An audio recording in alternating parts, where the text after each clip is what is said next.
खुलुमबाय आं खिलिखां ब्रह्म बड'लेण्ड बुब्लिनि जानानै बयखौबो बरायना लाबाय दिनै 17 मार्च 2024 नोंथांमोननो बड'लेण्ड बुब्लिया दिनैनि साना मानि थाखाय मिथिजायो एबा दिनैनि सानाव मा हाबाफारि फालिनाय जायो नोंथांमोननो फारि फारि बड'लेण्ड बुब्लिया फोरमायगोन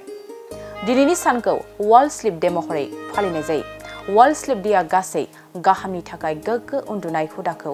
लाखिनायनि गोनांथिखौ गोसोखांहोयो आरो उन्दुनाया जेंनाफोरनि सायाव सांग्रांथि आरो बुजिनायखौ बांहोनानै बुहुमनां उन्दुनाय साननि थांखियाव समाजाव बेफोरनि गोहोमखौ बाङाइ खालामनाय आरो मुलुगनां सावस्रिखौ साबसिन खालामहोयो सावस्रिनि थाखाय उन्दुनाया गोनांथार बेनि अनगायैबो दिनैनि सानावनो Saint Patrick's Day doctor patient trust day आरो इभाकुएशन डे महरैबो फालिनाय जायो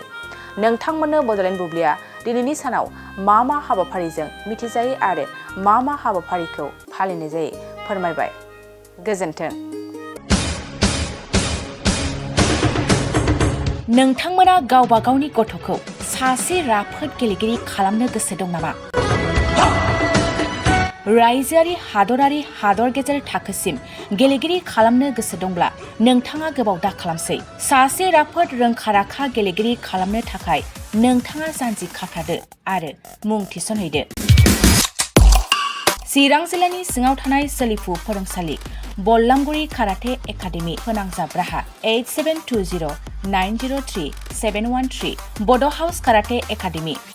दलाइगाव फोनांजाब राहा 6900451157 बेंटल काराटे एकाडेमि फोनांजाब राहा 9678041226 बिरनगाव काराटे एकाडेमि फोनांजाब राहा 6901341656 आरो दालिगाव काराटे एकाडेमि फोनांजाब राहा 8720903713 बैफोर मख'नाय सोलोंसालिनिफ्राय सिगांनिफ्रायनो रायजोआरि हादरारि हादर गेजेरारि थाखोनिफ्राय बान्था मोननो हानाय सोलोंसाफोर मोननो हाबोनाय सोलोंसालि बे मख'नाय फोरोंसालियाव रोंगौथि गोनां फोरोंगिरिया फोरोंथाय होनानै नोंथांनि गथ'खौ सासे राफोद गेलेगिरि सोरजिनायाव मदद आरो जाफुंसार खालामगोन